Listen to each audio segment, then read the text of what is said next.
प्रिय मित्रों नमस्कार। प्रभु वाणी चैनल में आप लोगों का एक बार बहुत बहुत स्वागत है। मित्रों, मैं आपको बताऊंगा कि गांधारी ने पुत्र दुर्योधन को नग्न अवस्था में क्यों बुलाया अपने पास। युग कोई भी रहा हो, लेकिन माँ और बच्चे का रिश्ता टूट ही रहा है। एक माँ की हमेशा ही चाहत रही है कि उसका बच्चा हर विपदा से दूर रहे। इसका प्रत्यक्ष प्रमाण द्वापर युग में महाभारत में देखने को मिलता है।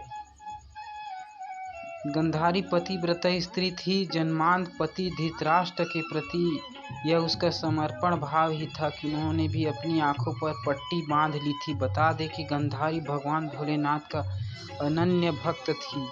यह उनकी श्रद्धा और पूजा ही थी कि शिव जी ने उन्हें एक अद्भुत वरदान दिया था। कथा मिलती है कि भोलेनाथ के दिए वरदान के मुताबिक गांधारी जिस किसी को भी पट्टी हटाकर देख लेती उसका शरीर वज्र के समान हो जाता। यही वजह थी कि उन्होंने अपनी आंखों पर बांधी हुई पट्टी कभी नहीं हटाई।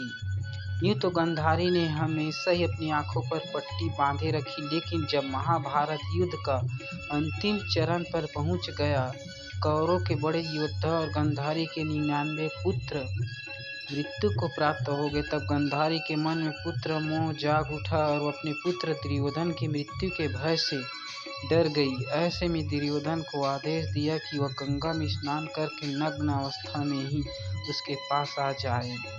कथा के अनुसार जब दुर्योधन अपनी माँ गांधारी के कहे अनुसार गंगा स्नान करके लौट रहा था, तब गांधारी से मिलकर लौट रहे श्री कृष्ण की नज़र दुर्योधन पर गई। श्री कृष्ण सब रहस्य जानकर दुर्योधन से कहने लगे कि बाल्यावस्था की बात और थी, अब युवा है। इस उम्र में माँ के सामने ऐसे जाना अनुचित है। श्री कृष्ण जानते थे कि अगर दुर्योधन का शरीर वज्र का हो गया तो महाभारत का अंजाम कुछ और हो जाएगा, इसलिए उन्होंने यह दांव चला था। दुर्योधन ने सोचा कि श्री कृष्ण कह तो उचित ही रहे हैं।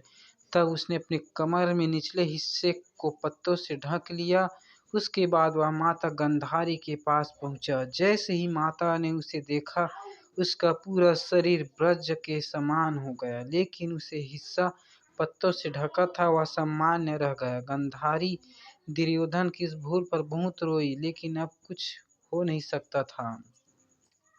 महाभारत के अंतिम युद्ध में दुर्योधन को भीम ने ललकारा। उसके बीच गदा युद्ध हुआ। गदा युद्ध में भीम पर दुर्योधन भारी होता जा रहा था, क्योंकि भीम के वार का दुर्योधन पर कोई असर नहीं हो रहा था, क्योंकि उसका शरीर वज्र का हो चुका था। ऐसे में श्री कृष्ण ने भीम से कमर पर वार करने को कहा। स्थिति उलट गई। दुर्योधन युद्ध में वीर गति को प्राप्त हुई।